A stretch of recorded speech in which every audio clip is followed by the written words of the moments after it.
बोला बोला ठावे वाली मैया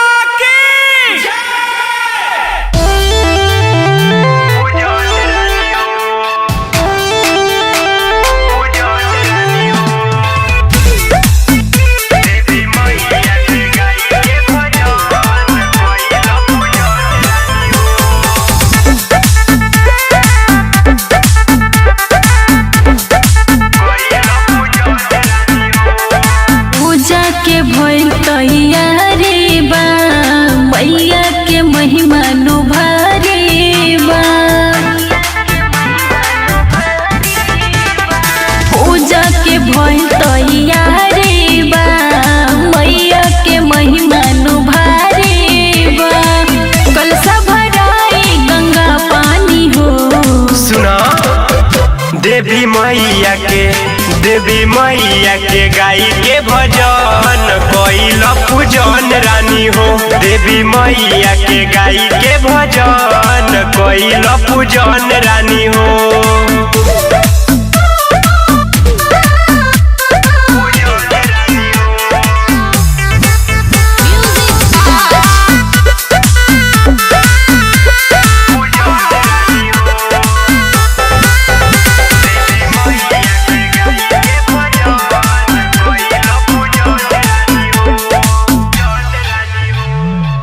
पूजा के विधि कुछ हम नहीं जाने, पंडित जी अभी ले आइल ना बानी।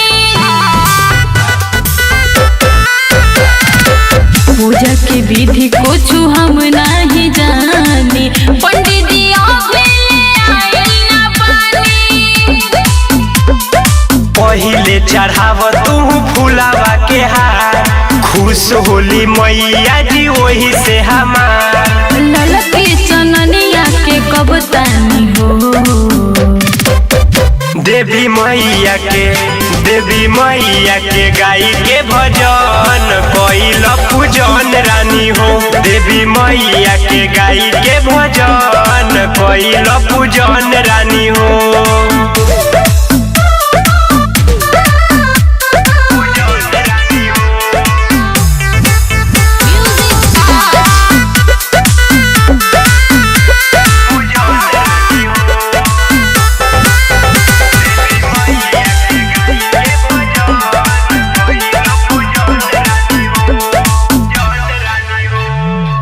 राइटर सोनी बोला अब का करी, लवंग इलायची के कहवा हो थारी।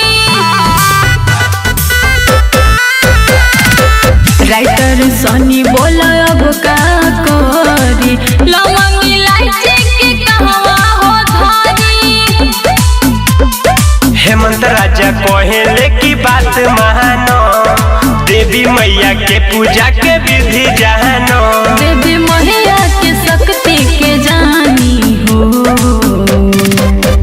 देवी मैया